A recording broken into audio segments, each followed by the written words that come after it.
অসাধারণ একটা অনুভূতি। গুরু পদ্মসম্ভবা এখানে এসেছিলেন।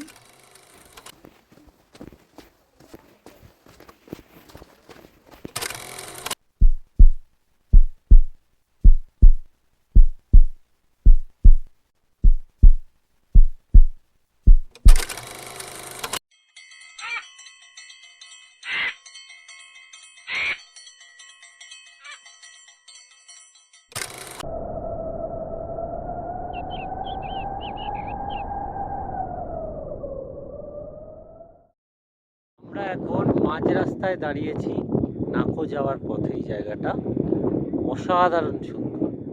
হিমাচল প্রদেশের কিন্নর জেলায় ভারত তিব্বত সীমান্তের গ্রাম নাকো। উচ্চতা সমুদ্রপৃষ্ঠ থেকে 11,800 ফিট।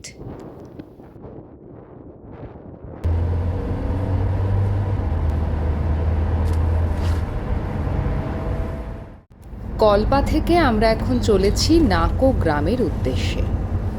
নাকো গ্রামের ভেতরেই রয়েছে পবিত্র সেই নাকো লেক। স্পিতি ভ্যালি প্রাকৃতিক সৌন্দর্যে স্বয়ংসম্পূর্ণ। এখানে সময় ইতিহাস আগলে বসে থাকে, ভূগোল বইয়ের ছবি হয়ে ওঠে জীবন্ত। দেখুন, আমরা জানলার বাইরে তাকিয়ে রয়েছি সেই নৈসর্গিক দৃশ্য উপভোগ করার জন্য।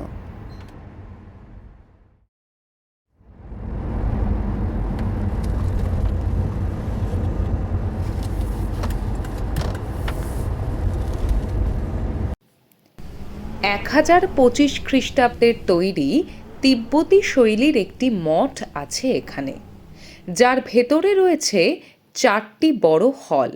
একটির নামকরণ আবার রিনচেন জংপোর সম্মানে করা, যিনি বৌদ্ধ ধর্মগ্রন্থগুলিকে সংস্কৃত থেকে তিব্বতী ভাষায় অনুবাদ করেছিলেন। মহারাষ্ট্রের ঔরঙ্গাবাদের কাছে অজন্তা ইলোরার গুহায় খোদাই করা শিলালিপি হুবহু এখানে দেখা যায়। মনে করা হয় একই তীর্থযাত্রী লামারাই এই শিলালিপি খোদাই করেছিলেন। এটা হচ্ছে নাকো মনেস্ট্রি এবং নাকোর সব থেকে প্রাচীন মনেস্ট্রি। এই মনেস্ট্রির বয়স আনুমানিক 1200 বছর।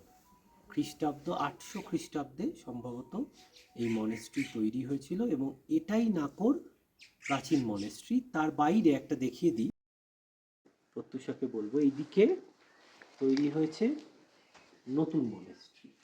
এটা নতুন মনেস্ট্রি এবং আরেকটু ঘুরে দেখাতে বলবো। এইদিকে মাটির বাড়ি, প্রাচীন মাটির বাড়ি, এবং এই দিকে একটা স্তূপ আছে, বৌদ্ধ স্তূপ। খুব সুন্দর একটা বৌদ্ধ স্তূপ আছে। এই হলো প্রাচীন পবিত্র নাকো।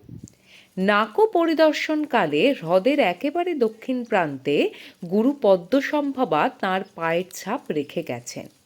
আর সেই নাকো লেকই এই অঞ্চলের প্রধান আকর্ষণ।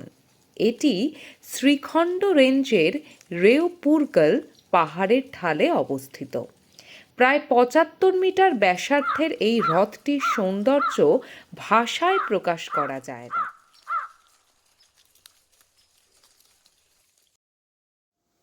আমরা এখন এসে পৌঁছেছি নাকো ভিলেজের নাকো লেকে, এবং এই লেকের বিশেষত্ব হচ্ছে চারদিকে কোনো জল নেই, সেই রকম একটা জায়গায়, পুরো একটা রেগিস্থান, চারিদিকে মরুভূমি, তার মধ্যেই সুন্দর লেক। এবং এখানকার পাতার রং এখন অটম, তো সেই হেমন্তকালে সোনালি পাতা, অসাধারণ একটা অভিজ্ঞতা। এবং এই লেকের জল এবং সেখানে যে ছায়া পড়ছে, আলো ছায়ার খেলা, সত্যি মুগ্ধতা ছাড়া এর কোনো বর্ণনা হয় না।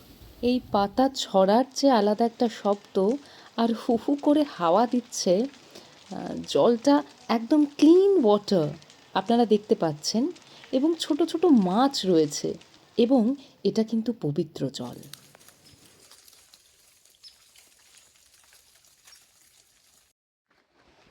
আসুন গ্রামটা ঘুরে দেখাই, নাকো গ্রাম। পৃথিবীর অন্য কোনো দেশ নয়, এটা আমাদের ভারতবর্ষ। শরৎ হেমন্তে স্বচ্ছ হ্রদের জল, শীতকালে বরফাচ্ছন্ন হ্রদ, পরিযায়ী পাখিদের ভিড় এবং গ্রামের পাথর ও মাটির পুরনো বাড়িগুলো যেন পুরাং গুজ রাজ্যের ইতিহাস বলে দেয়।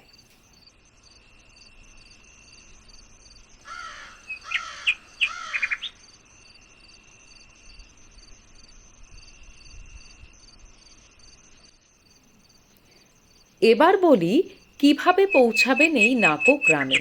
স্পিতি ভ্যালি ভ্রমণের সময় কল্পা থেকে তাবো যাওয়ার পথে দেখে নিতে পারেন এই গ্রাম।